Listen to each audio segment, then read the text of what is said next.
Welcome everyone. Welcome to this webinar. We're about to start shortly, but thank you for joining us today.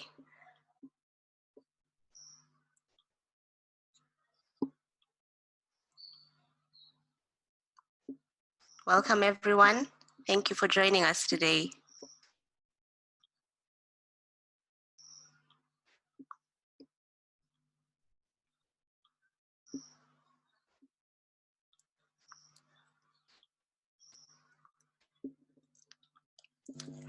Okay, hello and welcome everyone.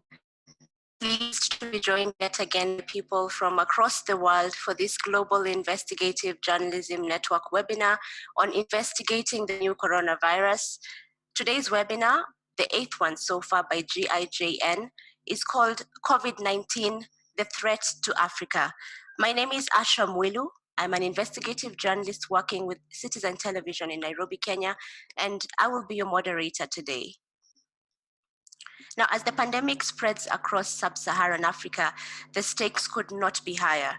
With a population of 1.1 billion people, the complexities of the region's healthcare systems and diverse demographics pose a special challenge for the continent. Pandemic angles for Africa's investigative journalists are plentiful, from medical readiness and response to crunching the data and following the money. But like African scribes face extra challenges digging into the many issues that are affected by the pandemic. Today, our panel of highly experienced journalists from across the continent will share their assessment of the COVID-19 coverage so far, and they will help us to try and shape our future investigations by sharing tips and tools to help us investigate the most important stories on COVID-19. Now, before I introduce the panel, a little bit of information about the Global Investigative Journalism Network for those of you who are not familiar with GIJN. GIJN is the largest global network of nonprofit investigative journalism organizations with 187 member organizations in 78 countries. Now, in sub-Saharan Africa, GIJN has 17 member organizations. GIJN works with journalists everywhere, in nonprofits, in commercial organizations. The network was established to connect and support them. Please check out their website, gijn.org, and the Resource Center and sign up for the newsletter. Now to our panel. I'm delighted to introduce 4 brilliant journalists who will share their insights on this complex and evolving story of health, medicine, and people.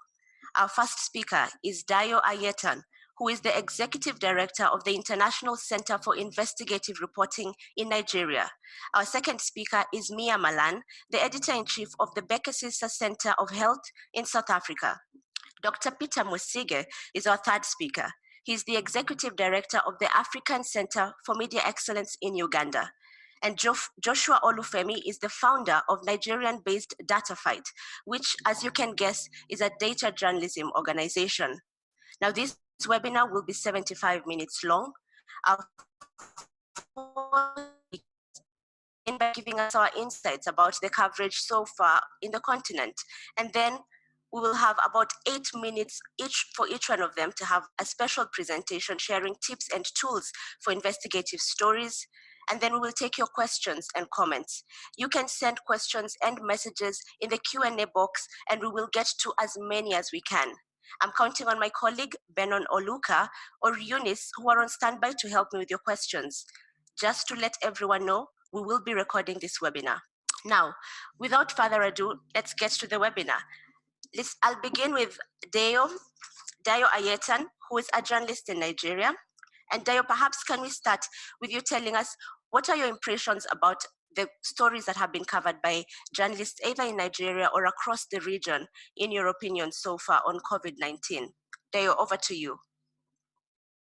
Thank you very much. Thank you, GIJN, for giving African journalists a voice to talk about our experiences covering COVID-19. Like in other parts of the world, it caught every one of us unawares. But I think that I can say loud and clear that Nigerian journalists, and by extension, African journalists, have done an incredible job in covering the pandemic and all other issues arising from that, because it's not just the health issues that we've now covered, as we have seen.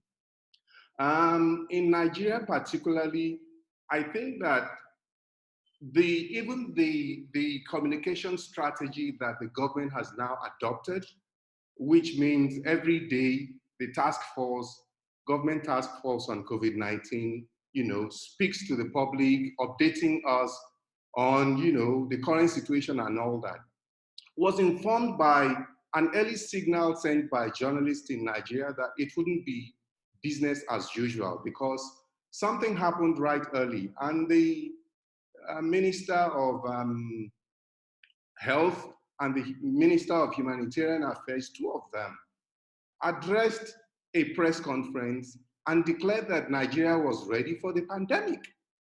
The same information apparently was given to the World Health Organization, and we were alarmed. And so we set out and we did what we call evidence-based investigative journalism. And we proved to the government that this was not true. The claim that Nigeria was ready was overstated. We went to hospitals and found out that there was not one single isolation center in Abuja, the Federal Capital Territory. And so I think that government realized that we will hold them accountable for everything. And so the situation probably has improved, because on a daily basis, we find government, addressing, updating the public. Also right early, we started to talk about welfare for health workers. For example, one of the very first stories we did in Nigeria was, and we pointed out the fact that, health workers, doctors were expected to earn in a month $13.64 as hazard allowance, which was crazy. But again, we didn't just look at what was happening in Nigeria, because every data we looked at, we're comparing with other places in Africa, either in Africa or West Africa, the sub-region. And we compared and we found, in Ghana, for example, hazard allowances were $361, in Sierra Leone, $460, and in Liberia, $825. In Nigeria, is immediately within the month, government actually did something and updated, hazard allowances for doctors and so on. We've done a lot of data reporting, but at a point, there were distractions from reporting health issues. And so there was a lot of, as it has happened everywhere in the world, misinformation. News media houses had to virtually set up fact-check verification desks. We also had to do the same. There was also a whole lot of human rights abuses that we had to do focused reporting on. Domestic violence was rife, so the abuser and the abused were now housed in the same place, locked down. And also, security forces, in the guise of implementing lockdown regulations, were also committing all kinds of atrocities. Just this week, soldiers killed a student in Unijos. One we are investigating is a policeman just shot, because he was asking questions, a policeman just shot somebody in the eye and he died. So there's so many stories to cover. The other kind of distraction was, of course, the chief of staff to the president in Nigeria contracted COVID-19, and rather than isolating, disappeared. The journalists had to scramble and all that until he came back, and unfortunately, he died. And so those are the kind of stories we've had to cover in Nigeria. I think that I can say that we have done incredibly well so far. Thank you, Dayo. That's very insightful. Mia, perhaps we can go to you next. What are the impressions of your impressions of the coverage in South Africa so far? Could you perhaps share with us the stories that have stood out for you?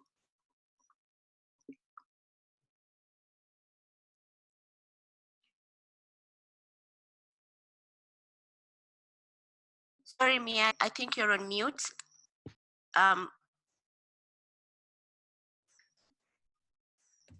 just remember, yeah, go ahead. You're now unmuted. Go ahead.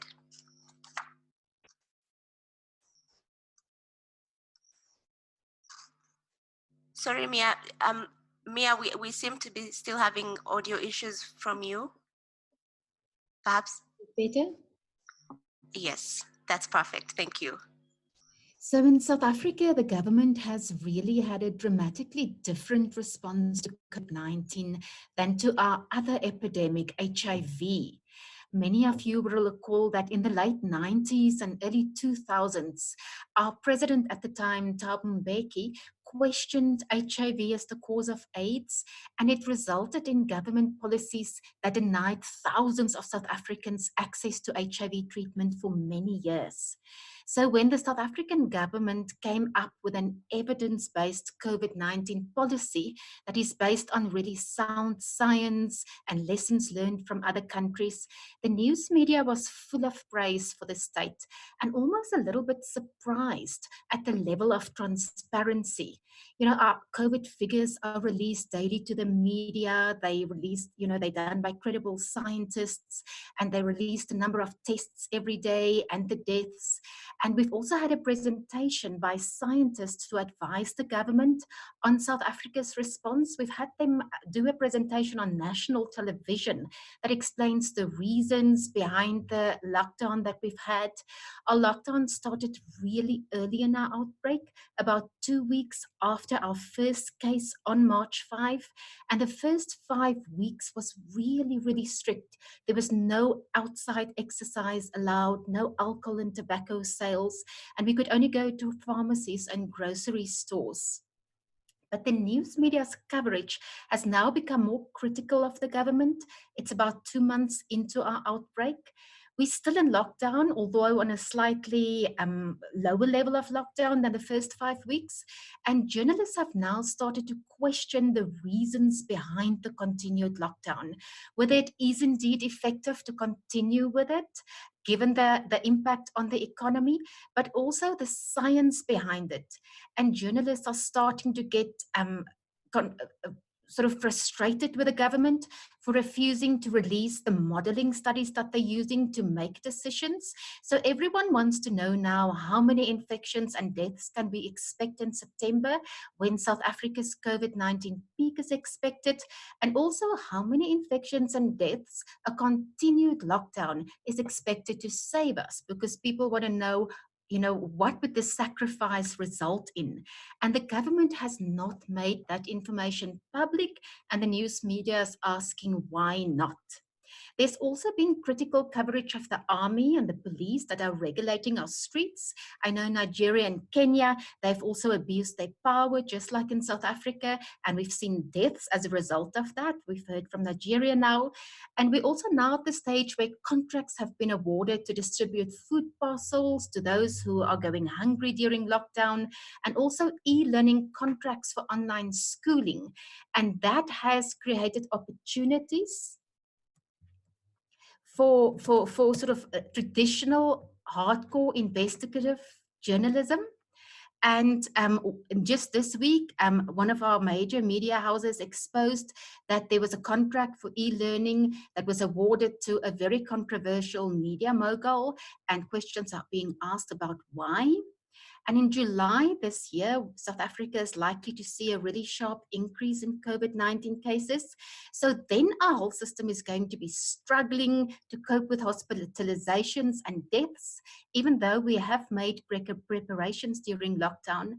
And it will be really interesting to see how the media then view the government's policies and how they will frame them then, because there will be so much visible suffering around us and people dying. But what is very different about our news media's reporting on COVID-19 compared to, for instance, HIV, is that the media and the government are on the same side. We both want an evidence-based policy. So there's criticism and disagreement about what type of lockdown and what type of testing strategies we should follow for the best way forward, but there's no denying of deaths or denying of an increase in positivity rates from the government side, rather just arguments about the best way forward. Thank you for that, Mia. Let me just remind everyone attending this webinar that please feel free to use the chat box right under there. Ask any questions you have for our panelists today, or just contribute to the conversation today. Let's go to Dr. Peter Mwesige, who's joining us from Kampala. Perhaps, Peter, what is your assessment of COVID-19 coverage across the continent to date? Thank you, Asha, and thank you, GIJN, for the opportunity to share my thoughts on African media coverage of this important issue of COVID-19. Before I answer your question, just allow me to thank the thousands of journalists on the continent who have covered this story, sometimes putting themselves at risk and sometimes, or very often, operating under very difficult circumstances. I think that they are indeed essential workers. Now, when it comes to how they have covered the story, my assessment is that, and please note that this is largely anecdotal. I have not yet done any rigorous studies on how this has happened in Uganda or Kenya and the rest of Africa. But from what I have gathered thus far here in the region in East Africa, I can say that the media have provided lots of information about the basics, the spread of COVID-19, the protection measures, the impacts, and so on and so forth. Now, it is understandable in the early days, and I think Mia has touched on this. In the early days, it's understandable when you have the media rallying behind officialdom or the government, But I think once the scope of the problem and the response to it become clearer, the media have a responsibility to then sort of subject officialdom to much more rigorous debate and the issues. And I think that they have to interrogate official claims much more. I don't think we have seen much of that in most of the continent, at least especially in the months of March and April. A lot of coverage has tended to be, the routine hard news with the occasional analysis here and there, some enterprise here and there. We have not seen much investigation, quite frankly. And I think in March, when most of Africa was reporting their first confirmed cases, there also appeared to be some kind of fear from the media to report critically on the dark spots of COVID-19. I think especially given that in many countries, like in Uganda, health officials and other government officials were almost being hero worshipped. So there was a tendency for the media to steer clear of reporting that would have sort of put them in a different light altogether. I also think that to date, there has been very little debunking of the misleading information that you sometimes see on social media. I know that in terms of social media accounts of our mainstream media, you see lots of debunking of misinformation. But when it comes to the mainstream media themselves debunking misinformation or misleading information, I think that we can still do a lot more on that front. Yeah. Thank you, Peter. Joshua, perhaps do you have any views on this issue? What are the most impactful stories in your opinion so far, or just stories that have stood out to you? Joshua, over to you.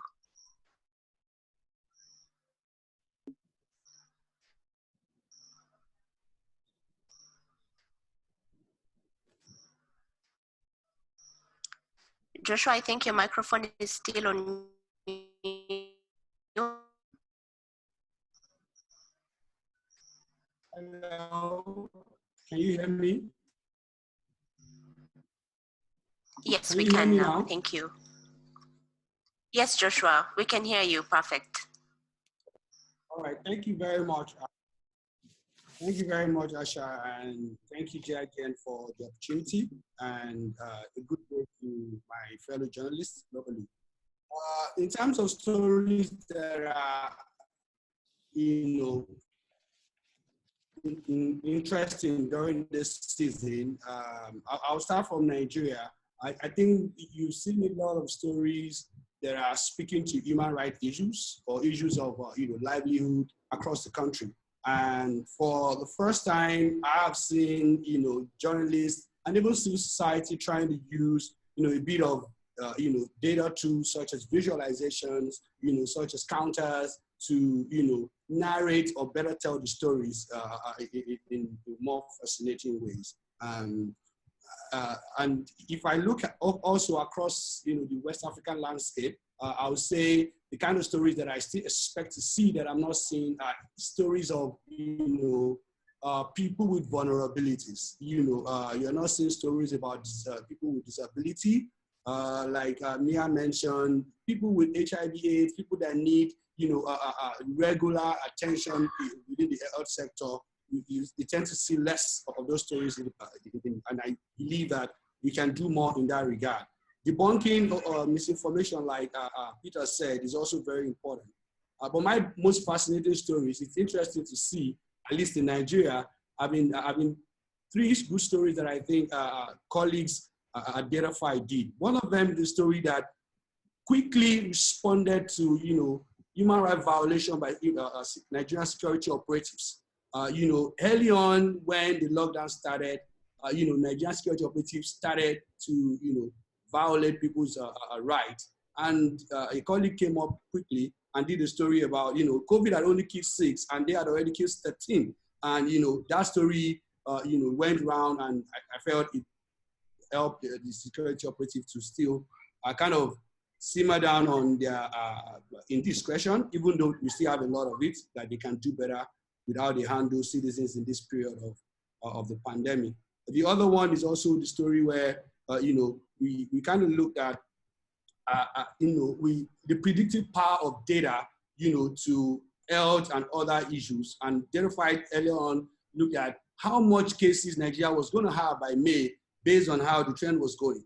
I thought that was a good way to use data to predict and to kind of forecast what is possible in any policy issue. And we said, okay, by May 1st, we're going to have 1885 cases. And by that very day, we already had over 1,900 cases. I thought that was a good way, to use data to tell a predictive story in the country. And in terms of policy and of course, government health advocacy, another story was done to look at how many ventilators was actually bought in 2019 to respond to any other, respiratory kind of challenges in the country. And we saw that only a fraction of 1 to 1.2 million Nigerians was what you had. Those stories, I feel are things that journalists can begin to look at globally. And I mean in Africa to, do comparative analysis and to do more of what are the, composite nature of spending, governance, and government policies to different issues. Thank you. Thank you for that, Joshua. And I'm sure you're going to give us more insights during your presentation. For most people who are on the continent, people want to understand how to take this story forward and perhaps the opportunities for investigations. And we're really glad that the four of you have taken this time to share with us the tips that you have and perhaps the story ideas that you're seeing, the opportunity to take this story forward, especially in public interest. I want to start with Mia. Mia, many of the journalists doing investigations on COVID-19 all around the world and in the continent as well at the moment are not specialist health reporters. You and your team at Bhekisisa, perhaps you have more insights on how to cover a health story like this and an evolving one especially. So what advice can you give reporters who want to get up to speed with the issues and how to investigate these stories? So over to you, Mia. Thank you very much, Asha.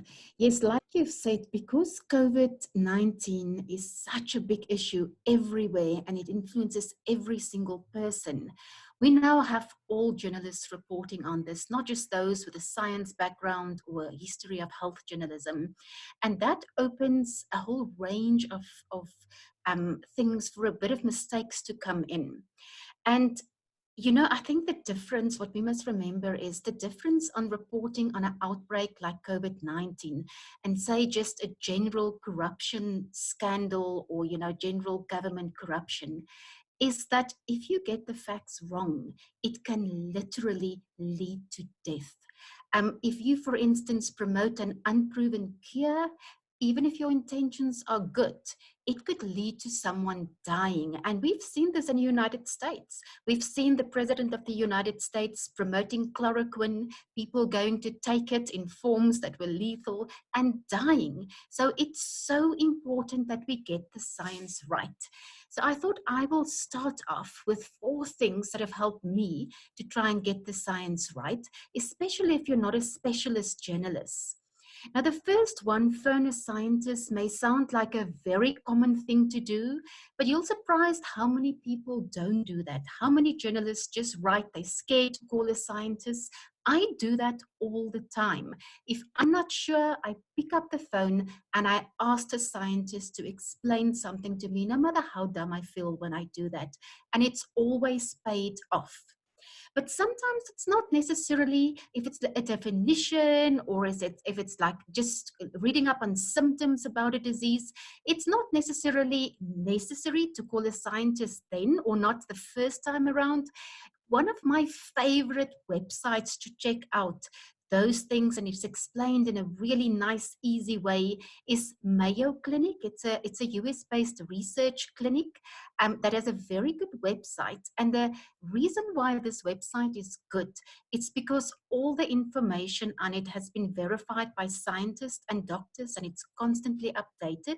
So it's very different from a Wikipedia or WebMD. It's really stuff that you can trust. And when I want to quote a definition in a story, that's where I go, and I will then cite that it's from them.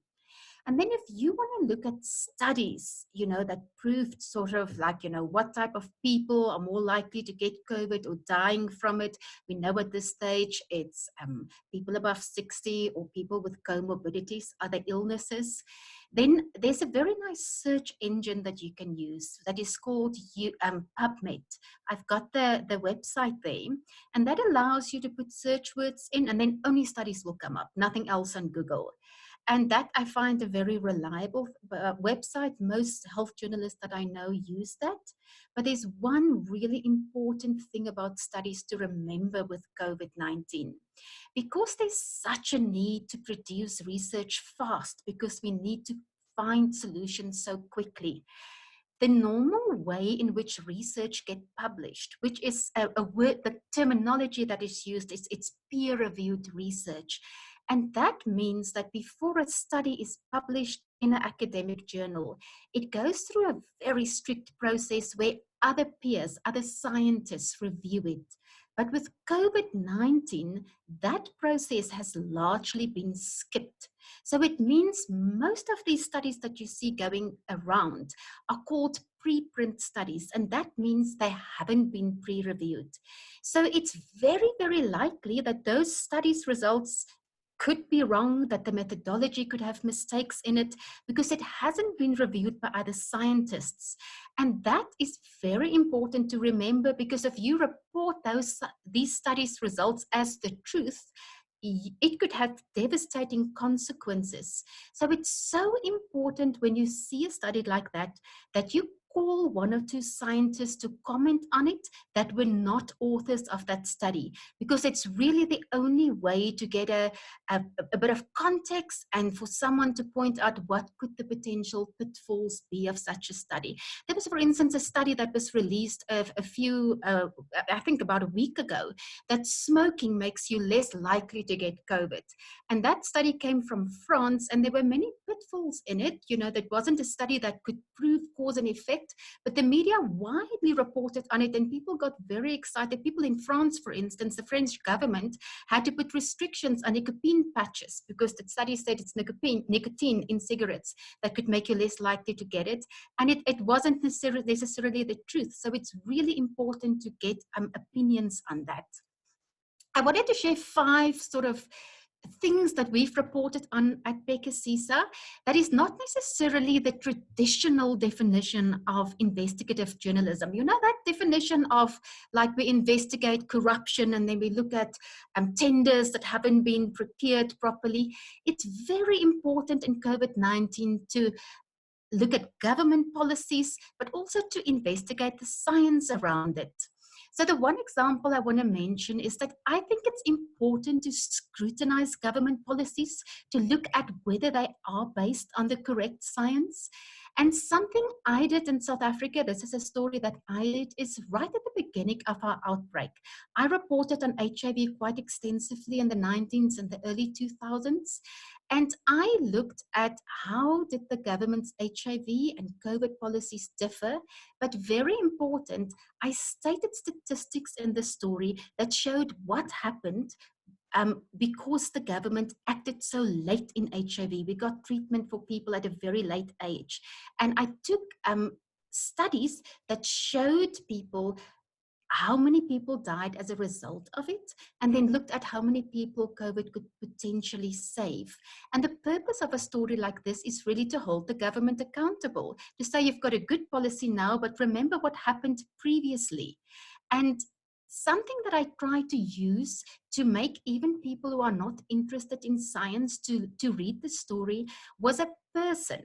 So during the HIV pandemic, there was a very famous HIV scientist called Salim Abdul Karim, and the government really ostracized him because he fought for access to treatment and the government didn't believe in that science. And today there is a ministerial committee that advises the health minister and the president, and Salim Abdul Karim is the chairperson of that committee. So I used him as a central figure in the story to explain, to give it a face of what is the difference between a government embracing science and not embracing science or rejecting science, and what's the consequences of that. I've got the link of the story there if you're interested to read it. I'm going to go to the next one. I think it's important to investigate difficult to understand COVID-19 strategies. So at the beginning of COVID in South Africa, everyone spoke about contact tracing and no one understood really what it meant. You know, what does it mean to go and trace contacts and how does it work and what percentage of the contacts do we really need to trace in order to have an effect on how fast the epidemic spreads. So we then decided to follow a contact tracer. There was a church in a part in the Free State, it's a province in South Africa, where there were 5 leaders who had COVID. And then when you have people in a sort of like confined environment, COVID really then just spreads because there was a lot of physical contact as well. So we then followed one of the tracers who went to find each and every single person. There were 500 people in the church and everyone they were in contact with. But there was a challenge because I couldn't, as an editor, send one of my reporters to really go and follow a tracer because they have such a big chance of getting infected. And we do a lot of narrative features and narrative investigations at Bhekisisa. Normally we would really spend a lot of time with these people. But you know what virtual reporting taught us is that you can do a feature like this over the phone. You literally spend 5-6 hours over the phone altogether. But our reporter, Joan van Dijk, wrote a story beginning to end full of suspense by doing this on the phone. And she combined all of that with studies and investigative scientific studies that have been done on what percentage of people do you need to trace to have an effect on that virus spreading at a slower pace. And it's really 80% that you need to track, otherwise it doesn't work. It doesn't help to just track half the people. So the next story I would like to talk, or the subject I'd like to talk about is, it is so important to scrutinize unproven treatments.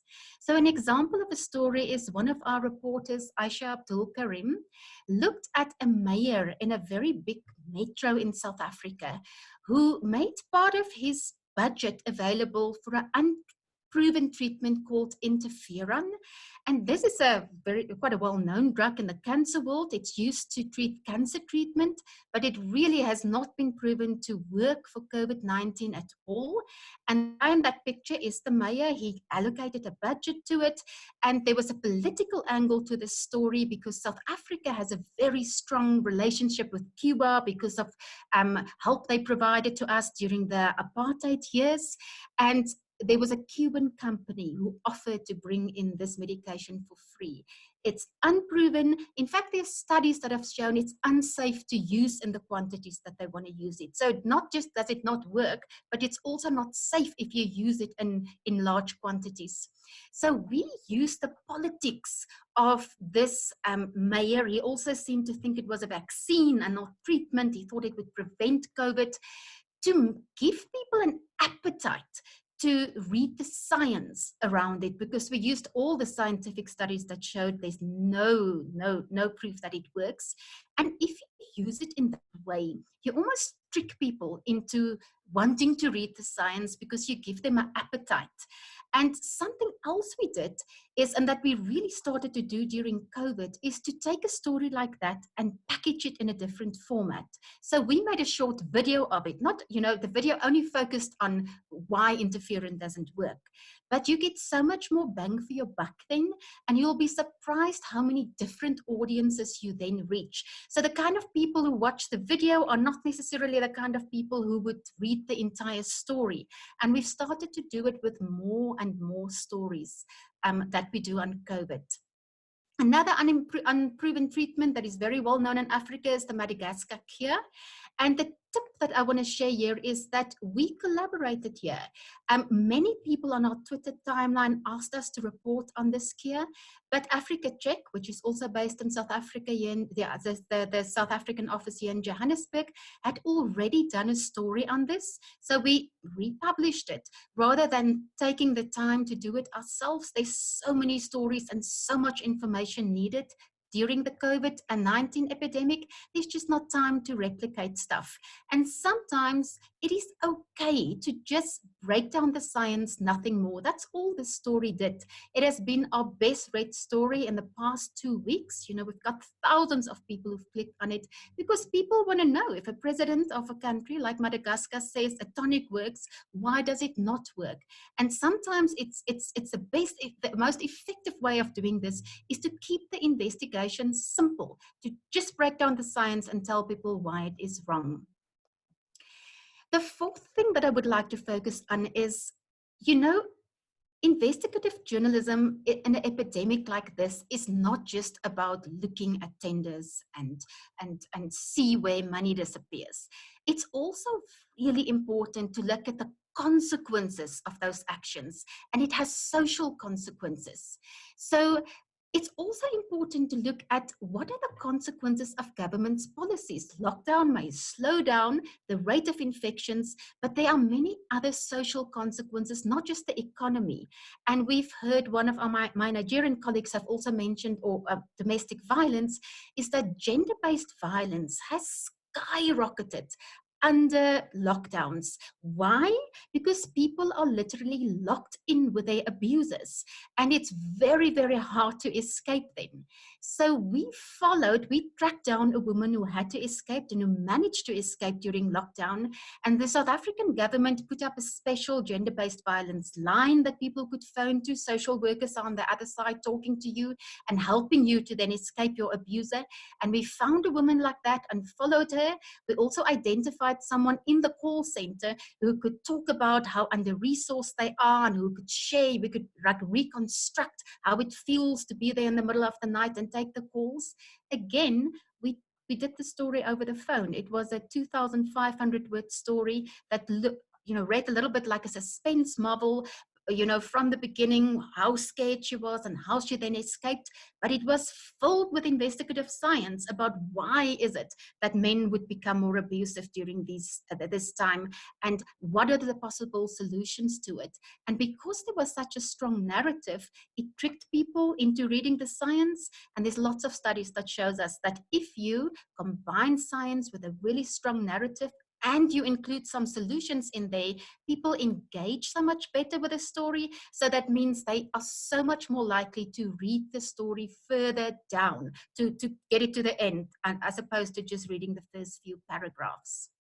And the last thing I would like to share is that COVID-19 has really opened up many, many opportunities for collaboration, far more than anything else that I've ever reported on. So I think it's really important to use the skills that are there and not to want to do things that you're not equipped for. So at Bhekisisa, we really wanted to make our daily figures meaningful. And we are not experts in data journalism. So we collaborated, we teamed up with an organization that really, these people are experts in data journalism. It's called Media Hack. It's a media startup here in South Africa. And they take the daily figures on that graph there you can see, and they analyze them. There's a lot more graphs than just what I've put there. And it is displayed on our website as a collaborative project. We give them an audience, and we give them some of the information that they use, because we have contacts that can give us information, but we really can't claim that we do those graphs. It's really the directors there of Media that produces it. And it's brought us a lot of traffic to our website. We display it on our website, and it's been a really nice collaboration where you acknowledge someone else's skills.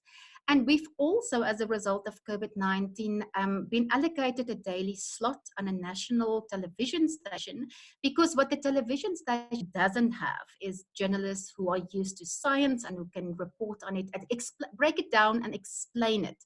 They do have many reporters who can go out and say, this area is not sticking to a lockdown, and here people don't have food. But to get someone in the studio who can explain the science behind many of the COVID strategies in easy language is something that they don't have access to. So they've collaborated and they've given us a slot. It gives us a lot of publicity and a lot of visibility. But in exchange, we have to put in a lot of time in preparing for that. But it's a collaboration that pays off really well, and it's given us a much wider audience. So I think look at collaboration during COVID. It's something that can really make your stories travel so much further. Thank you. Thank you, Mia. Those are really great tips. And yeah, just the aspect of collaboration, you're absolutely right. There's so many stories to do and so many angles to cover that collaborate, don't replicate. So let's move on to our second speaker. The second presentation today is from Joshua Olufemi. As you know, Joshua is the founder of Dataphyte, which is a data journalism organization. Joshua, can we speak about the evidence part of this story? COVID-19 is all about data, and many journalists on the continent and across the globe cry about lack of easily accessible data. Perhaps could you share with us how to overcome these challenges and tips on how to use data, how to present data in our storytelling in a more interesting way? Joshua, over to you.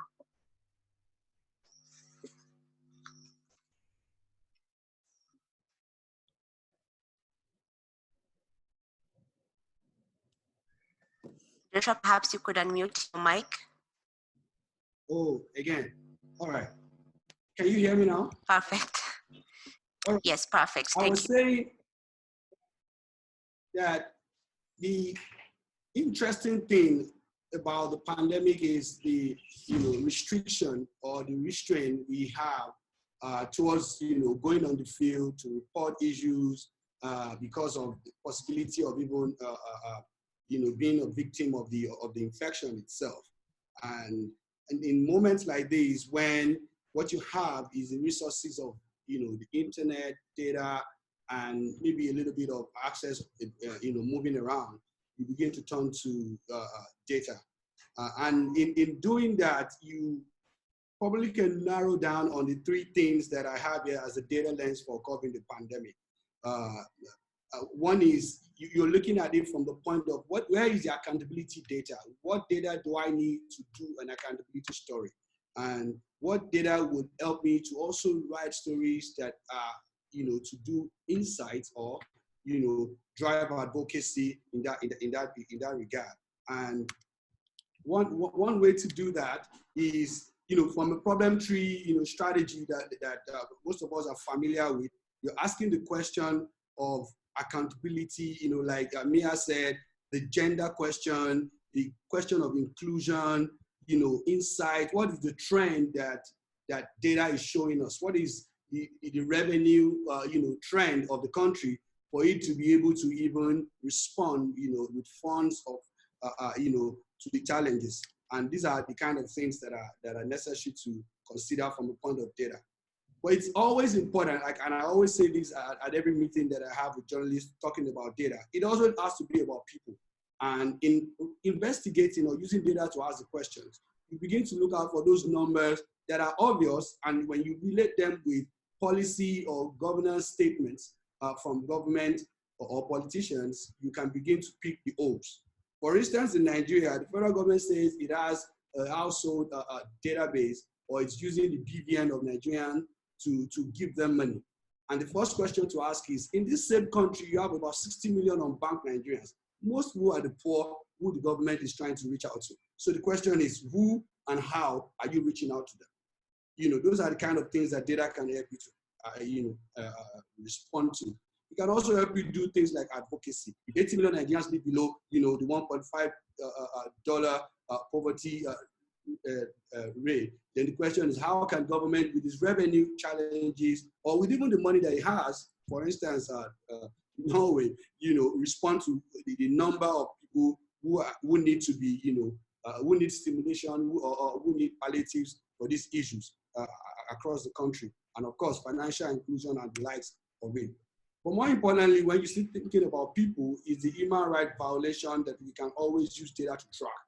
One way to do that is always look out for the social media stories, of course, paying attention to misinformation and of course fake news, but you can curate that same investigative material from online. And that is what we did with the stories that you have here.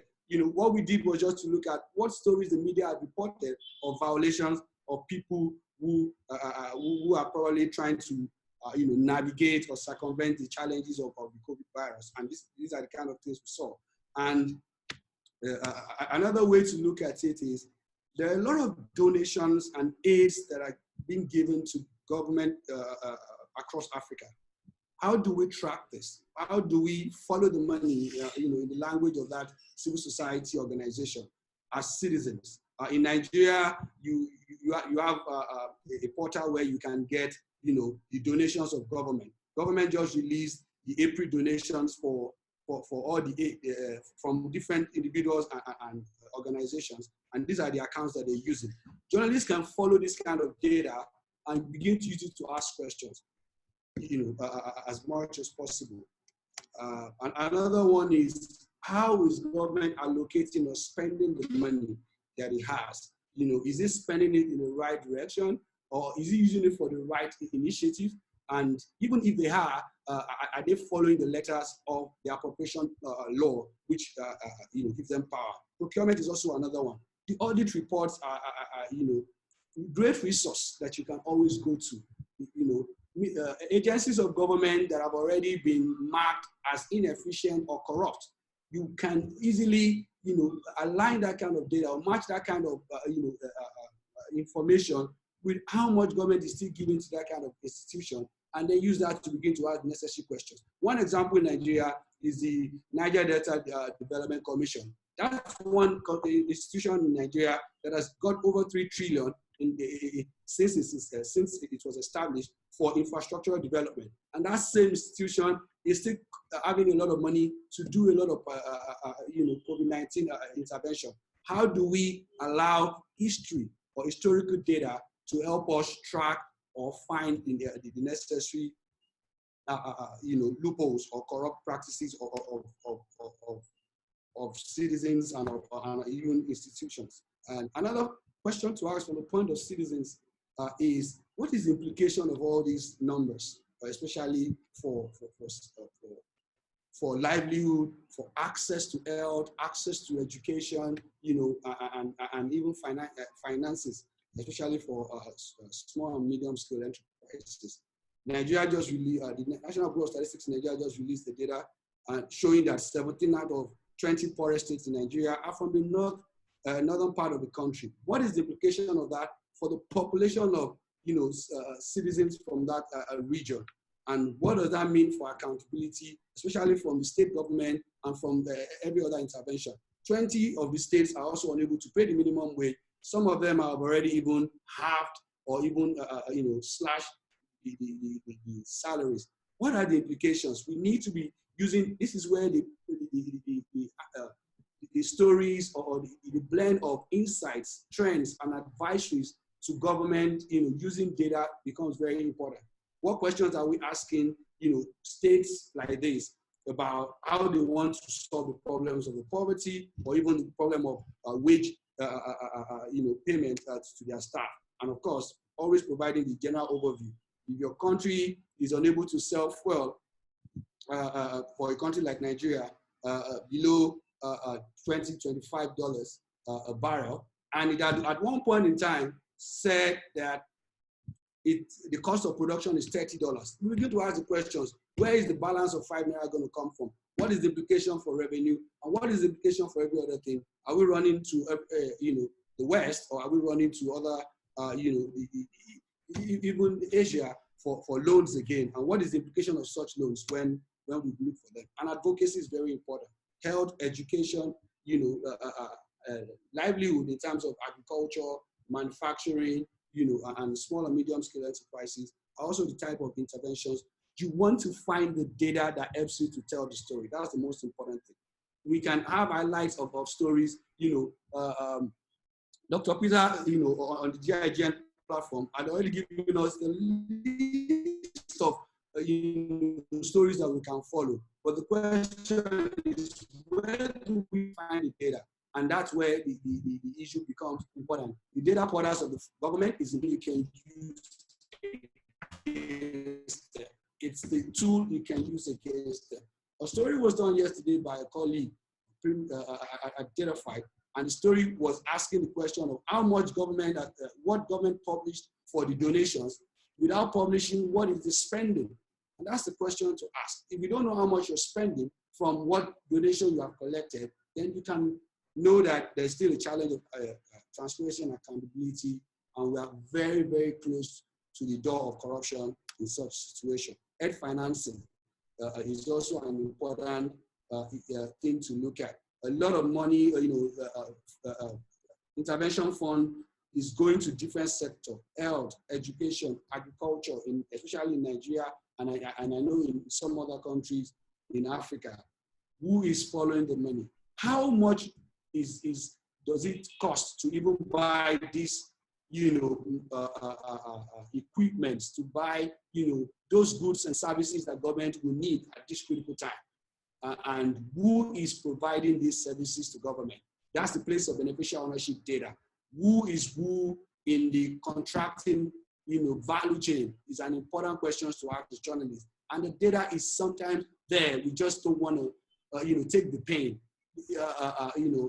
As little as it can be, the information in the public space can help us to start to ask the question. But another blend to it is the question of the absence of data itself is the beginning of investigative journalism.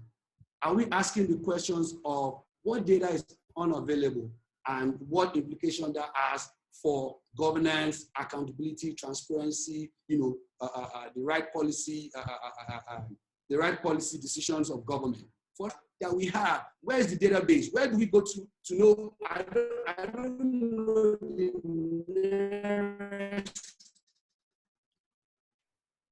public health center to my house. That's a problem. We can begin to ask that question. We don't even know, we don't have the database. Whether you want to hide the privacy component of it, or the households in Nigeria that the federal government has given their palliatives to, or have given the 20,000 naira intervention funds to. That's the question to ask, and many other questions. What are other questions? Farmers are being given resources to grow their crops at this point in time to also avert challenges of food insecurity. Who are these people? Where are they located? Location information about this is quite important for us. And like Mia said, I think it's also very important when we are doing investigative journalism reporting and we are looking for the data to always ask which organization is able to give me this data beyond what I can find online. And that's the beginning of crowdsourcing or collaborating in terms of data for investigation. we don't always have to say, I can do it all. We can always ask questions. We've created different databases in this country, at least for Nigeria, if you check online, you will find not less than 20 organizations that have databases across different issues, COVID-19, budget, procurement, economic data. And you may not have the capacity to mine the data, but you can, as much as possible, ask some other organizations that have the capacity to do it for you. Attribution is, I think, something we need to start to commend among ourselves. And just going straight to what tools can help us. As a journalist, you have the data. How can you quickly, make sense of the data? There are 5 little ways you can always look at it. From every data that you have, say for instance, the number of cases in the country, you can ask the question of composition. You can ask the question of location. You can ask the question of, distribution and the relationship between the data that you have, and you can compare them vis-a-vis 1 or 2 variables. And what does that really mean? Comparison helps you to ask the question of efficacy. It helps you to ask the question of position and duration in terms of what is available. It also helps you to ask the question of scale, especially when you're looking at composition. How many people we don't have age distribution of cases in Nigeria. We don't have gender distribution of cases in Nigeria. Those are questions you can either ask or ways you can the lens you can use in analyzing the data that you probably have access to. And of course, what are the trends, the outliers, what are the events? That's one thing that we use. The distribution techniques were what we used when we predicted that by May, we were going to have 1,885 cases in Nigeria, and we were right. And that's the kind of power that simple tools can help you do. Geography, across location, regions are questions you can ask. Then the question of correlation, specific issues such as, health and other kind of scientific issues, what is the relationship between, we saw what happened. Let me just give that little example with the 5G issue and how different people were named as the Antichrist or were named as the ones that were killing people across the world. That's when the data becomes, an effective tool to ask the question of causality and correlation across the country. And what are simple tools that you don't need to pay for? But sometimes you just need to learn, take up 1 or 2 YouTube videos to do. If you're trying to gather data, you can always use the web scraper to scrape the data. And it's so straightforward. With a 5-minute YouTube video, you can go on with it. Down Them All is a tool that helps you to download multiple files at once from a website. I just finished using it today to download over 86 files from the website of the Open Treasury website of Nigeria, trying to find out what government is spending its money on daily since January 2020. And the tool will do it for me, did it for me in 10 minutes, actually, 86. And I didn't need to always go back to every link, and those are the kind of tools that can make our work easier and smooth to do as journalists who are trying to investigate. Of course, you have PDF converters when the documents come as PDF. You also have the Wayback Machine when the website the pages seem to be lost. For cleaning, you have tools like Open Refine, which is the closest in the last, say, 7-8 years that I've been doing journalism to cleaning data. And of course, for visualization, you have a lot of tools that you can use that are free to use for you in terms of visualizing. And I know that a number of journalists are already playing around with these tools. You have the Bengate, the Flourish, you have the Infogram, you have Data Wrapper, you have the iChart, which also has the map too. Then you have the Google My Map, which is just have a spreadsheet with the location column, and then you can populate a map of anything that you have with you. And of course, analysis tools such as Tableau. As a matter of fact, the predictive analysis that we did, we used Tableau to do it, and we didn't need to know any special mathematics. But above all, if you can see my screen, you will see that at the center of it is Excel. All the 4 cardinals of data journalism, sourcing, cleaning, visualization, analysis. Excel remains the powerful tool, or what we generally know as a spreadsheet.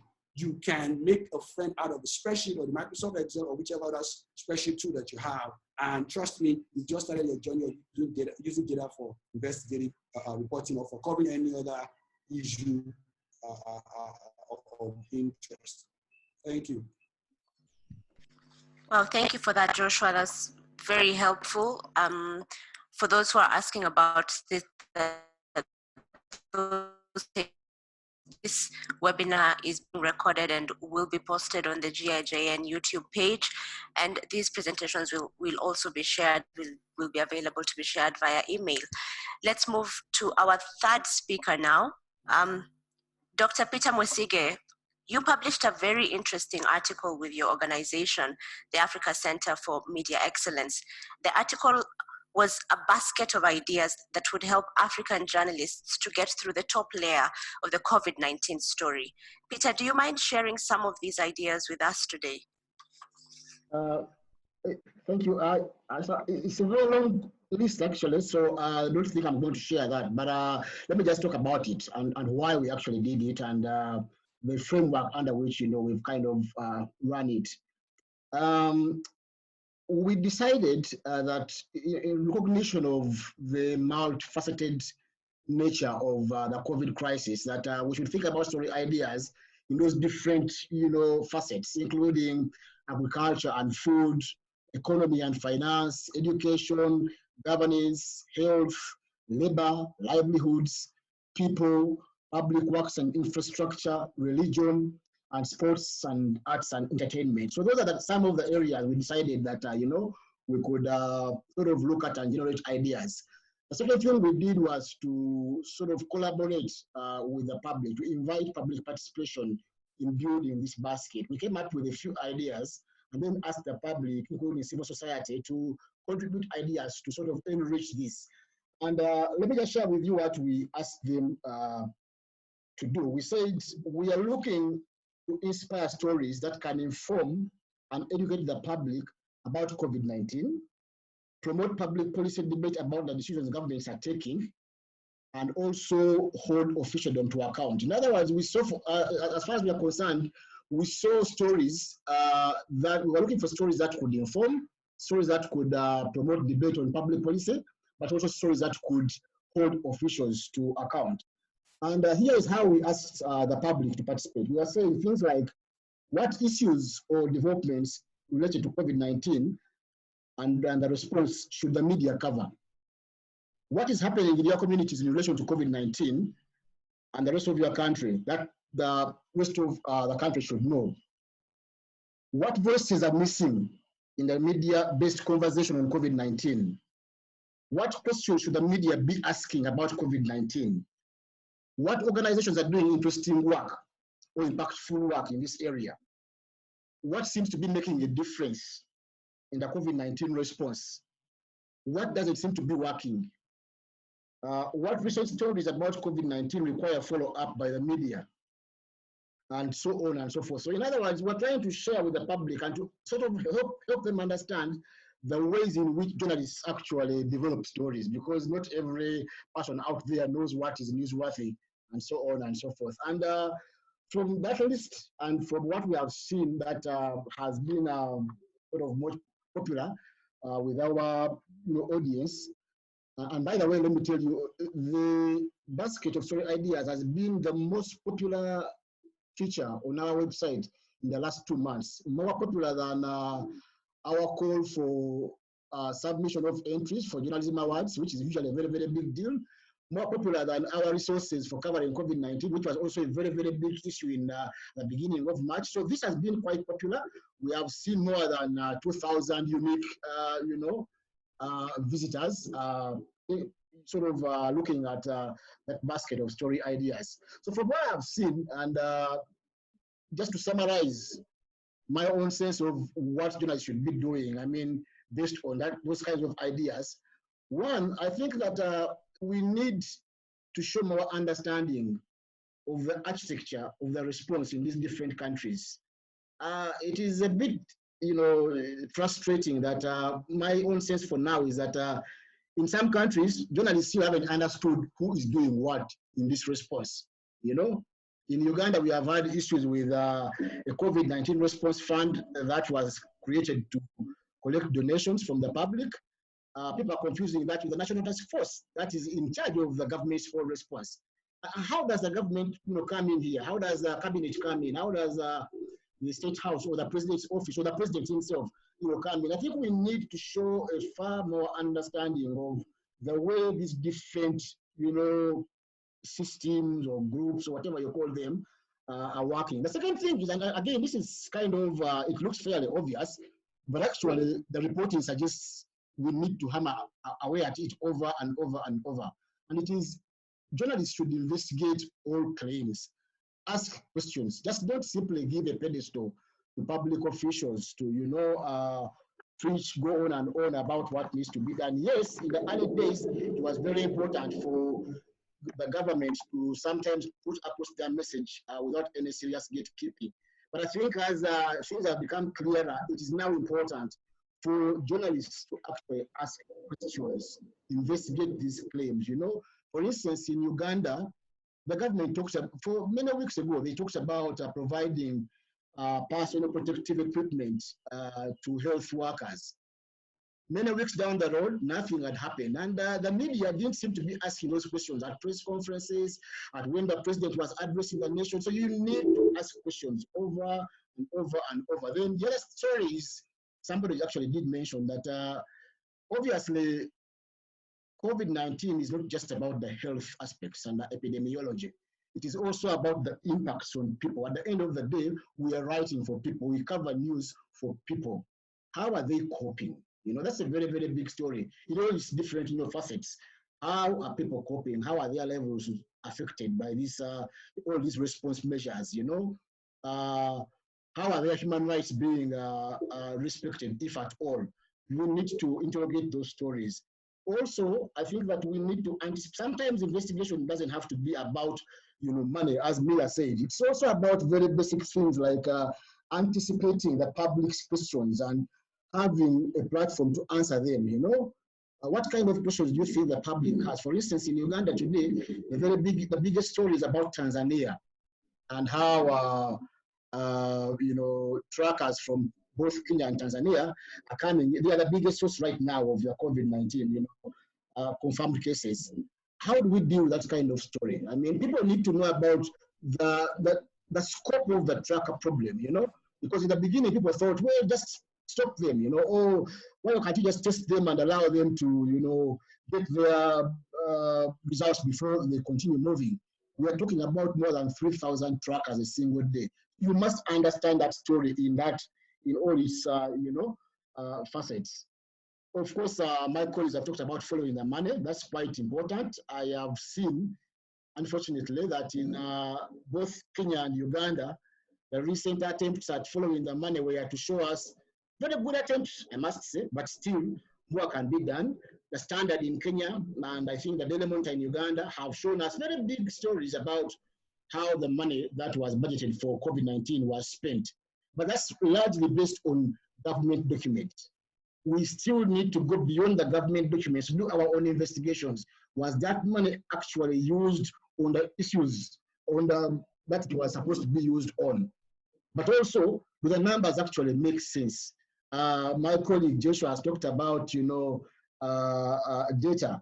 I mean, you need to take an interest in the numbers. For instance, again here, we have used nearly 15 million US dollars for the Department of Government in charge of providing relief food to the capital, Kampala, and the surrounding district of Bhekisisa.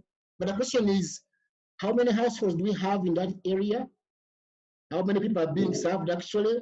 How much does this food cost in relation to the budget that we have for doing this? So those basic questions actually add up. We need to sort of help people connect the dots. And then the other thing is follow up. And I think the issue of follow up is not just on COVID-19. We seem to have this problem, this challenge in our journalism, generally speaking. We tend to forget very easily, what's going on. What did the government tell us in February? What did they tell us in March? What did they tell us in April? What are they telling us now? We need to keep a record of these things and follow up on them. They have told us, I don't know how many people have, for instance, looked at the previous, patients who have been, who have recovered or who have, how many of them actually, how are they coping now, with the stigma? What do they, how is their health and all that? And then I think lastly, I wanted to mention this issue of the uncertainty of this story of COVID-19, both in terms of the health, the epidemiology, but also in terms of, the policy response. I think in many, many countries, I think in all countries, it is a developing story. To this point, it is still a developing story. There is still no clarity on some of these issues. I mean, there's still a very big debate, for instance, on whether herd immunity is going to work. Some countries have tried it with disastrous effects. Our neighbors in Tanzania, we don't seem to know what's going on, quite frankly, at this point. But so the point is, journalists, one, need to acknowledge that uncertainty. When they are not sure of, we need to acknowledge that. We need to understand that in some cases, the experts themselves don't agree. That's part of the story. The fact that we don't know where this may end is part of the story. We don't have to force an ending which we don't actually know about. I think that we need to show the public that this is a story that is developing. There are people, for instance, in this country who thought the president was going to announce opening up some 10 days or so ago. He did not. Why? Because there are so many unknowns that the public, and I think everybody else, needs to be told about. So that uncertainty, in my view, is part of a story. Then finally, just one last thing, Asha, there's a question that keeps on coming up on press freedom. I think that the media must tell the story of COVID-19. The story of press freedom and COVID-19 must be as big an issue as all the other facets of this COVID-19 story. I think that sometimes we do ourselves a disservice when we think that this is just some peripheral issue. We cover the economics, we cover, the livelihoods, we cover, the health, but not the press freedom, the freedom of expression issues. I think that is as big a story as all the others. Thank you very much. Thank you, Peter. Thank you. Yeah, great insights there. And I'm sure there are a number of people for you'll get a chance to share more of your insights during our Q&A. Let's go to Dayo Aiyetan. And Dayo, perhaps could you share with us on this issue of data? We know that most countries are on lockdown. Many of us have resorted to using open source tools at one point or the other. Perhaps could you share the tools that you're using and perhaps share tips on how your organization is approaching this story? Okay, thank you very much. I want to look at this from three broad perspectives: reporting health issues, reporting the economic relief packages, human rights issues, and misinformation. I'll talk about the tools we've used. So sometimes it's not rocket science. It's just using computer-assisted reporting. Now that journalists cannot move around, there are lockdowns in many countries.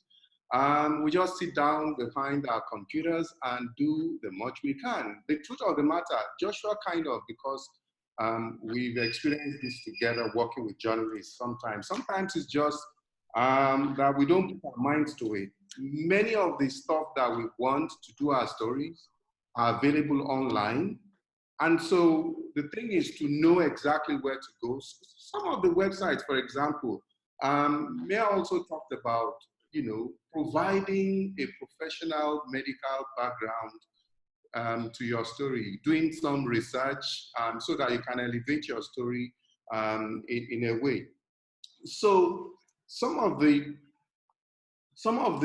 things we want are available online. So the World Health Organization website, for example, has a lot of resources. In Nigeria, the NCDC website, and so on and so forth. So sometimes it's just basic computer assisted reporting we have to do.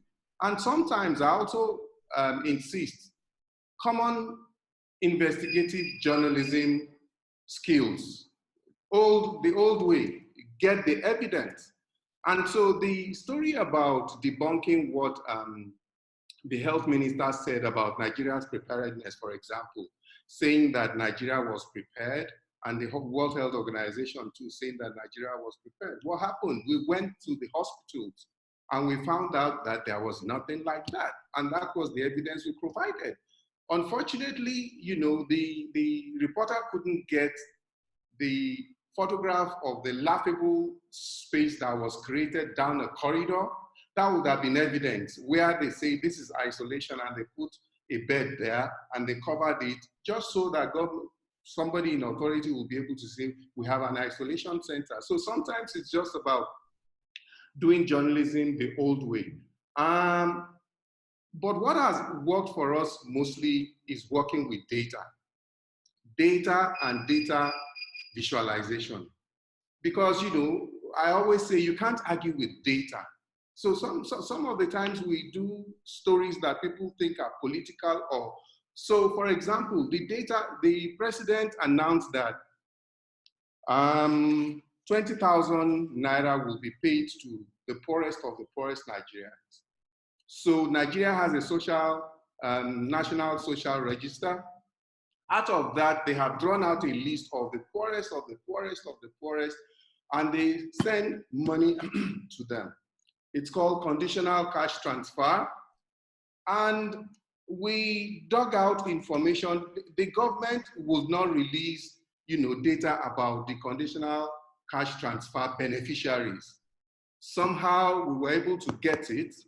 And it caused such a controversy because what Joshua also referred to that data. What that showed is the fact that most of the people who were going to be getting money from government are from a particular region of the country. And you can imagine in a pluralistic nation like Nigeria, you know, what that means. And so perhaps government devised other means to, you know, for the distribution of the money. The important thing we have also done with data is all this while, you know, everybody in the world was saying, oh, Nigeria is lucky. The cases, infection rates are low, but government was deliberately presenting, it was true, the data they were presenting, but if you don't know the whole picture, you can't determine the number of infections or the number of people infected anywhere in any nation without putting it against the number of tests.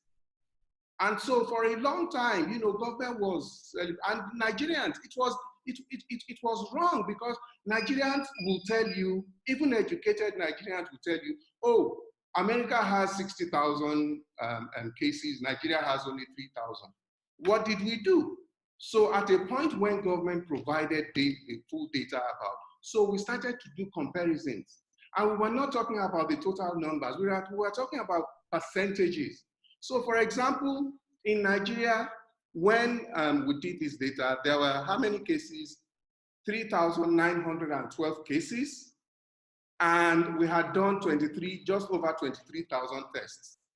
And juxtaposing the two, you found out that Nigeria had 16.41% infection rate. That was the second worst infection rate in Africa. On the other hand, people were looking at Ghana, and that's the danger, because we were talking about Ghana that relaxed the lockdown in their country because of the number of cases. Ghana had 4,012 cases, but Ghana had tested more than nearly 150 tests.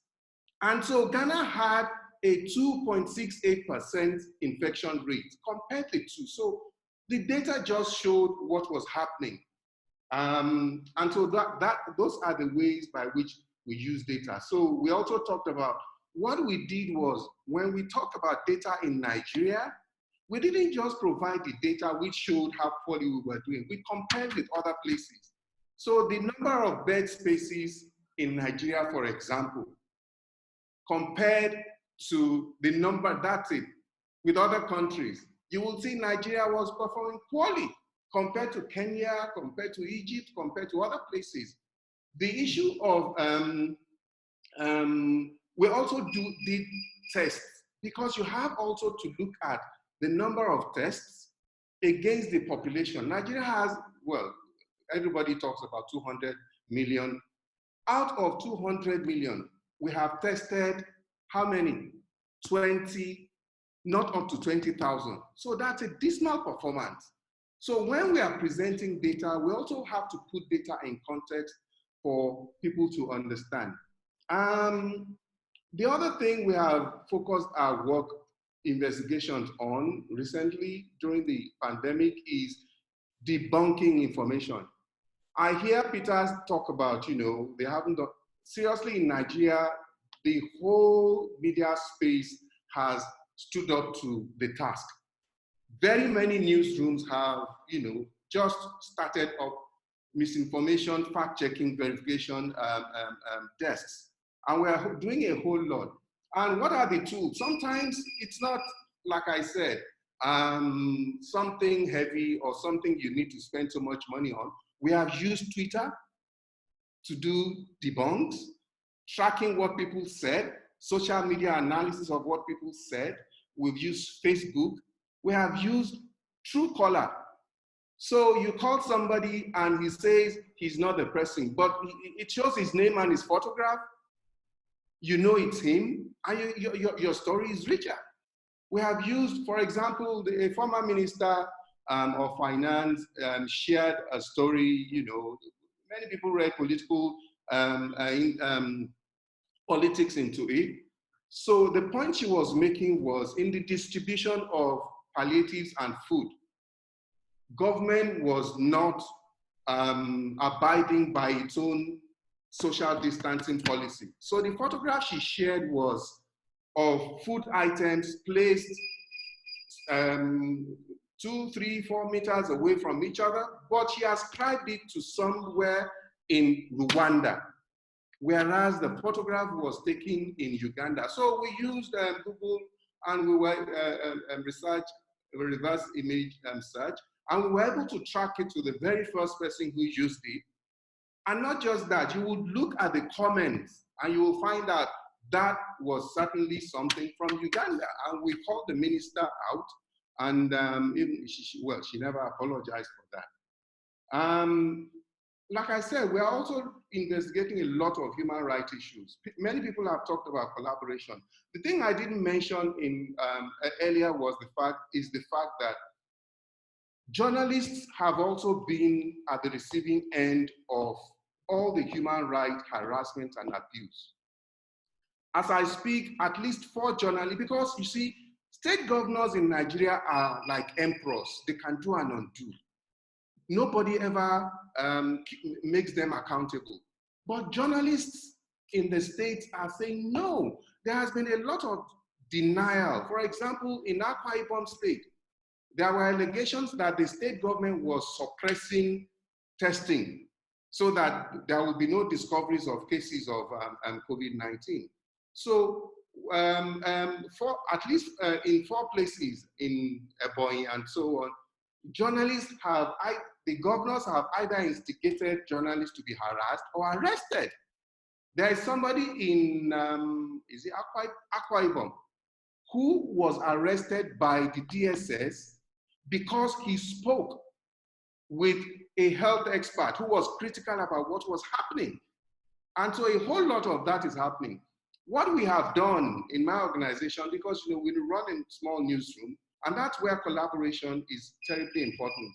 So stories we can't cover, we collaborate with other newsrooms. Sometimes we provide the funding for them to be able to cover these important stories. The other thing we have done, we are particularly interested in human rights violations, things like rape, domestic violence. So we know that these are sensitive areas, and what we have done with that is to collaborate with a civil society organization. This lady works with a whole lot of abused persons. She has their trust, So we are producing a documentary with her, and she's able to give us access that we would never have had if we didn't collaborate with her. Now, I said before that journalists in Nigeria and across Africa have done incredible work at this time. That's true, but there are so many other things we need to do. One of the things I think that we can do is use data more for, like Joshua said, for futuristic purposes. So we can use data to advise government and influence government policy. We can use data to set agenda when we show to government what is and what can be.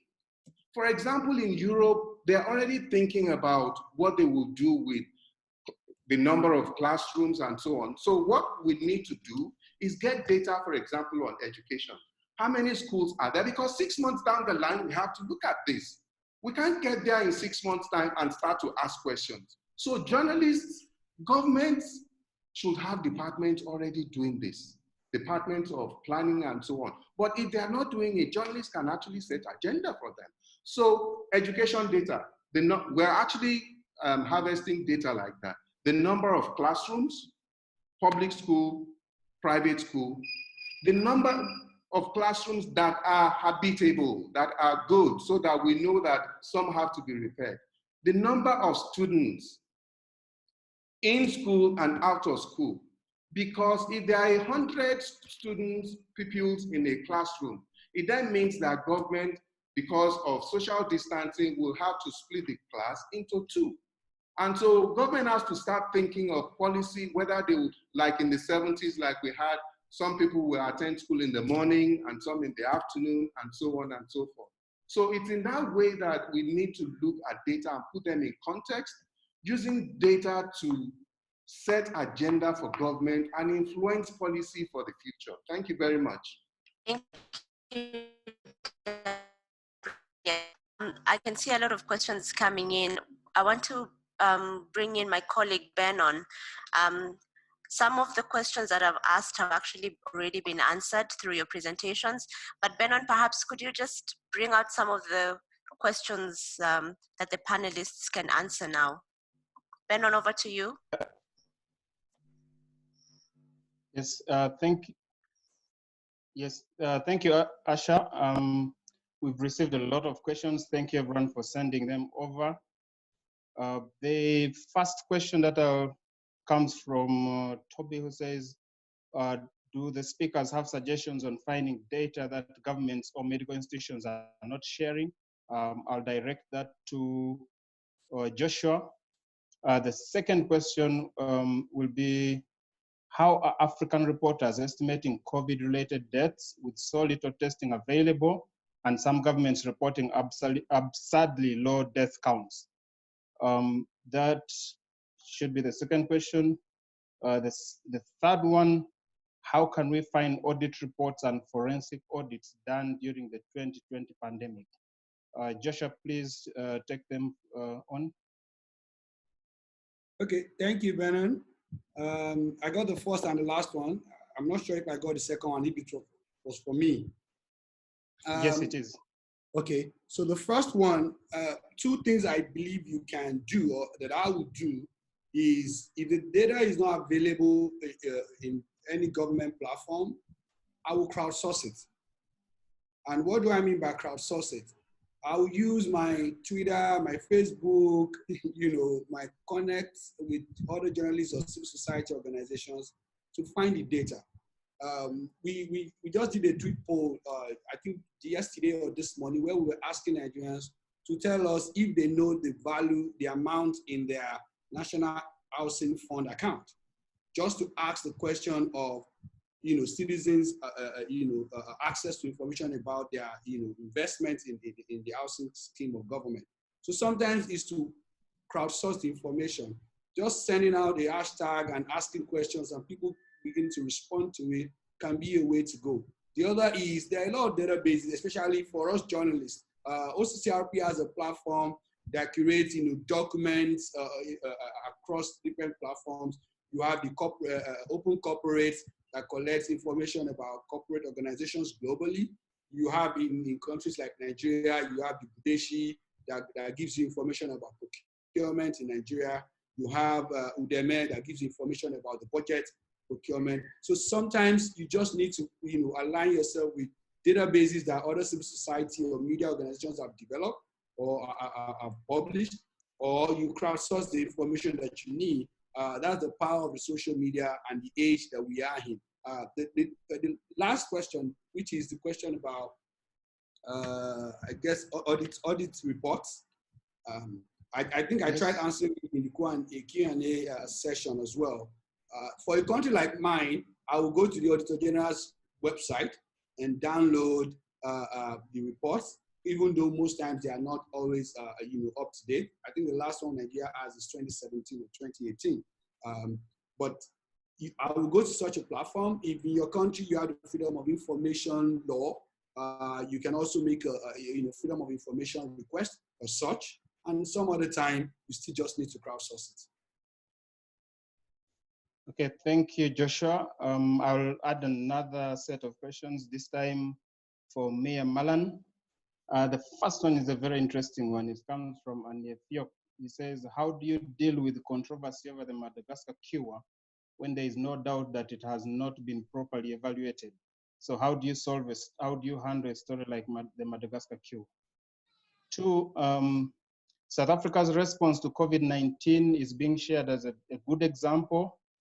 Can you share what has been done well, which you answered, but then she goes ahead to say, however, as data seems not to be transparent, what do you think they are doing wrong? The third question comes from Ivan Okuda, who says, the COVID-19 pandemic is raging at a time when media houses are in dire straits. How do we ensure coverage is not thin on the ground? Those are three questions from Mia Malan. Thank you. So the first question about Madagascar, how do you, cover that if there's no real data? And we know that there was only data for 20 patients and that was never published from Madagascar. So I would say you cover it just like any other unproven cure. You demand that you need data. Now, I know the World Health Organization has called for clinical trials for the Madagascar cure. And I think that is exactly what we need. Now, of course, there's an additional issue here. It's that African suggestions and treatments often don't get treated in the same way that if they were going to be suggested in Europe. And it is very important that we do address that discrepancy. So Madagascar has, for instance, approached the South African government to help with evaluating the science of the tonic that they've suggested. And that plant, Artemisia, that's contained in the tonic, has been proven to be effective in malaria with clinical trials as an additional treatment, to use it with antimalarial drugs. And so, we probably should be looking at can it be effective in other ways. But I have to point out that there's really, there's no data, there's nothing that supports the argument of the Madagascar president for it's sort of like out of the blue. Why would it work? But I think it's very important that there is support to evaluate traditional medicine and suggestions that come from Africa. It's very important to treat it in the same way as what it would have come from Europe. So at the moment, it is like there's no clinical data, and just like with chloroquine and just like with other unproven treatments, we cannot possibly use it. But having said that, there are trials going on from the World Health Organization that's testing chloroquine and many other treatments. So we do need to look at ways to test it. I would say if there's reason for it, we can't test something that has you can't test everything that people suggest. With regards to South Africa, yes, I think our response is laudable. And when you talk about data not being accessible, I've listened to my colleagues here. Now, it's a very different level of data not being accessible. If you compare it to the situations in many other countries, the data is actually very accessible. The things we're struggling with is to get the projections. Now, I know those projections are going to be released at some time. Our National Institute for Communicable Diseases has indicated that it would at some stage. It's hard for me or for many journalists to understand why not. I think mathematical modeling studies projections can be dangerous to release at its stage when if you're not sure they're accurate. You don't want to make people fearful, based on figures that you don't know if they're entirely correct. But I do think we've got very good mathematical studies in South Africa, and that they should be released at some stage. What has the government done wrong? What is interesting with epidemics like this, and it's the same with HIV, we always seem to think that scientists are very pure people, and they're really just interested in the data. We seem to forget that they have politics and egos too. They're a little bit like journalists. We want to have our names out there. And I have seen a lot of politics in South Africa developing among scientists about, if a scientist on a ministerial committee feel they're not being heard, they go to the media and they write a piece for an op-ed piece for the conversation because they feel they're not being heard on the committee. So I think we should have a little bit of management of politics among scientists, because I think it has started to play out in the media. And I think, I mentioned in my presentation that we had a national presentation that was really very well accepted by the country, with a scientist that explained everything in very understandable language. Why did we have such a long lockdown? I think it's time for something like that again. I don't think we're at the same level of explaining our strategy, because there's so much criticism about what testing strategy should we now have. Should we continue to, test many, many people, or should we rather just focus on hotspots? Because the thing about testing is it's useless if you're not able to track the contacts, of the people who have been infected. You don't just test people to know the numbers. You test them so that you can isolate people. You must find the people who are infected and then quarantine them. So I think those things need to be explained, because I get the impression that many of people who are criticizing our testing strategy say very similar things to government. It's just that they frame it in a way that's a little bit controversial because they feel they're not being heard. And then with regards to media houses, I think the biggest impact here in South Africa, like around the world, has been financially, because the income of media houses have been taken away. They make money from events and they make money from advertising, and so many of those things have now fallen away. We have had one newspaper almost closed down because they didn't have salaries for the next month. So we're going to have to be innovative. I think webinars is something that can really get sponsored, and that we're just going to have to get used to. It's going to be, the thing that we look at for the rest of the year. We're not probably going to be able to have events. And I think grassroots reporting, I'm very, very reluctant to send my reporters out if it's not necessary. We've had a cameraman from a television station who died yesterday. And we know from science that we can use protective gear, but we cannot guarantee that you won't get infected. It's impossible to do that. This virus is something that is really easy to contract, and it's something we can't stop the spread of it. We can just slow it down in some countries and let it happen over a longer period, so that there are health facilities that can be better equipped so that we can prepare. But we can't have a guarantee. And the only guarantee that we can have as journalists not to get infected is literally to lock ourselves up in our houses until the day that a vaccine is found. And that's just not practical. So we as journalists continue to, just like health workers, and just like people who work in grocery stores, to face the reality of being infected each day, even if we have protective gear. We're far less likely to get infected if we do social distancing and use all the gear that we have, but it's not 100% guarantee. Okay, thank you, Maya. The next set of questions are for Dr. Peter Mwesige, and the first one picks exactly from what Mia has said. It says, why are reporters not being considered as frontline participants in the fight against the pandemic and are not adequately protected and remunerated? Peter mentioned of reporters being essential workers, but Fatai Tijani is saying, why are they not well protected and paid? The second question is from Melissa Aten, who says, I am curious how corruption impacts journalists' ability to report on COVID-19, and how are they trying to overcome that? The third question is from Ivan, who says, Dr. Mwesige, COVID-19 is a multidimensional issue. It's an epidemiological crisis as it is an economic crisis and a human rights observance issue as well.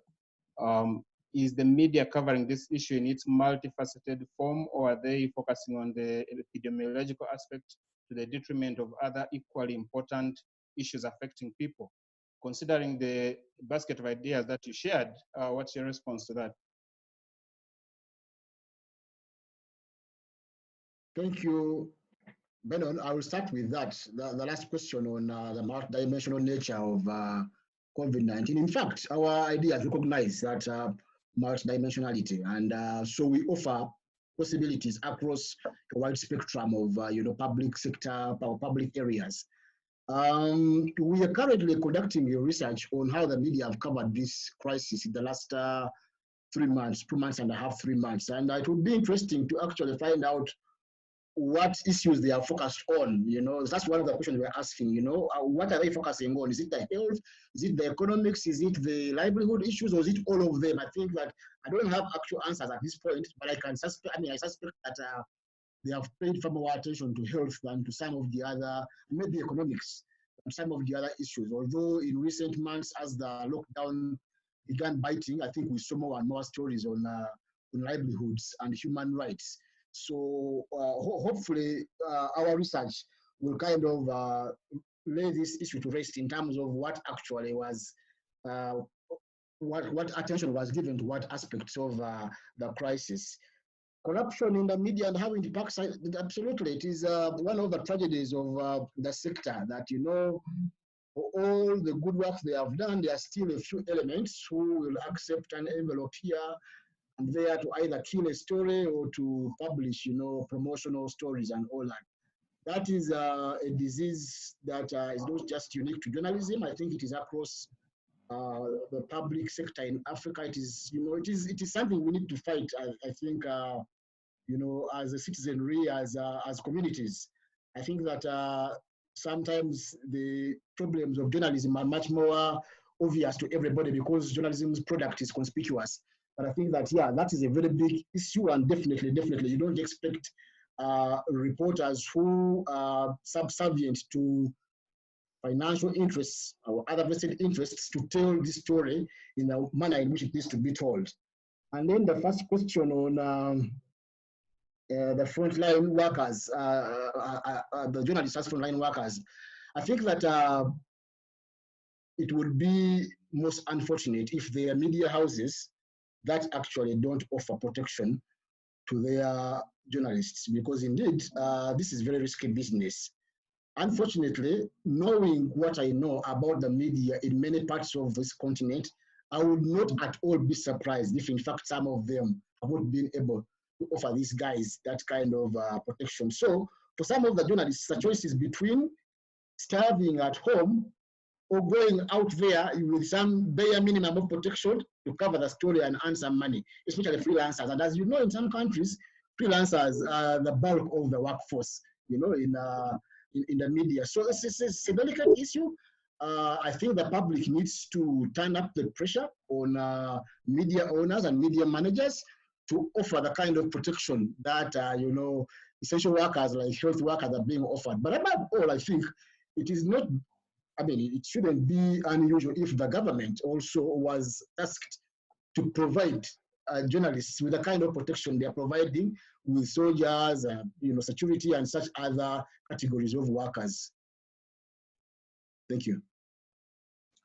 Okay, thank you, Peter. The one question for Dayo. It's actually one question that comes from two different individuals. Christina and Tawanda ask the same thing, opportunities for cross-border collaborations to follow the money, explore procurement, and COVID-19. Are there those kinds of opportunities, and what are those opportunities? Well, thank you. Well, it might be difficult in times of lockdown and restrictions in movement, but like I said, a whole lot of work can be done online.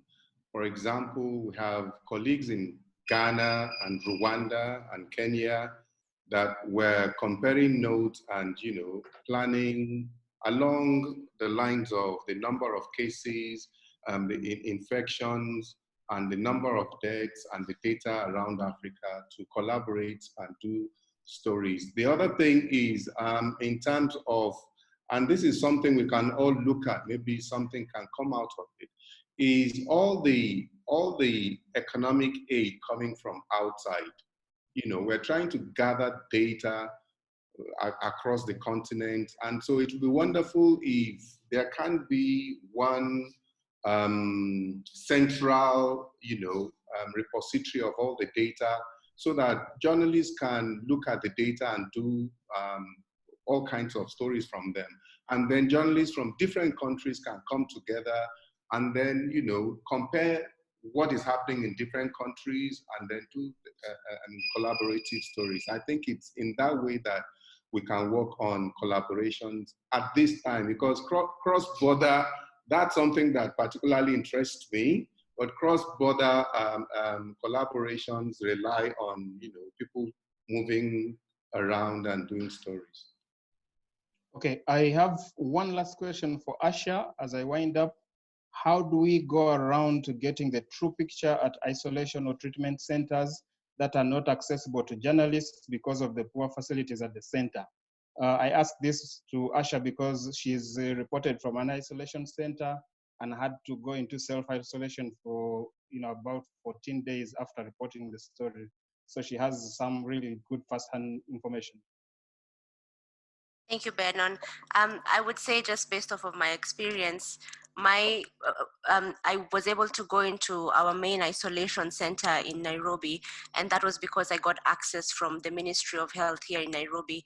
But I would say that it's for most of us who get that opportunity, it's very well choreographed and it's very well controlled, because you have to get access from government.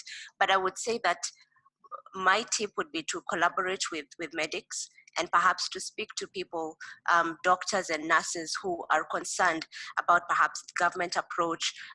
In Nairobi, in Kenya, for example, we are hearing a lot of complaints about the lack of protective equipment, even for doctors and people who would be more willing to paint a true picture of what goes on in there. And another tip I would say is to do follow-ups with patients who've been discharged. So people who've been in the isolation wards and who've now been able to leave, they've tested negative, try and find them and see what they would say about their experience. It's much easier for someone to speak about what happened in the isolation wards once they're outside. I hope that answers the question, Benon. But yes, thank you so much, Benon, for thank you, Benon, for taking the questions. I must apologize to other people. We've not been able to take all your questions, but we do hope to run another round of this webinar for Africa. Our panelists, thank you so much for your presentation and for taking the time to share with us your insights. We've had Dayo Aiyetan, who is the Executive Director of the International Center for Investigative Reporting in Nigeria. We've had Mia Malan, Chief of Bhekisisa Center of Health in South Africa, Dr. Peter Mwesige from Kampala, who's the Executive Director of the African Center for Media Excellence, and Joshua Olufemi, the founder of Nigerian-based Dataphyte. And of course, Benon Oluka, for those who don't know him, is the African editor for GIJN. Thank you all so much for joining us today. Remember that this has been the 8th webinar by GIJN. There are a lot of tips that have been shared in the previous webinars. You can find them on the YouTube page. Please visit GIJN's website on GIJN.org. The next webinar, the 9th, will be investigating supply chains with Martha Mendoza and Catherine Iban. So I would urge you to just keep an eye on that, keep an eye out on that. And let's find time to meet again and compare notes and share our successes and talk about the next investigations, the next opportunities. That's it from us. Thank you so much for taking the time. And let's share notes. Good day, everyone. Thank you. Thank you. Thank you.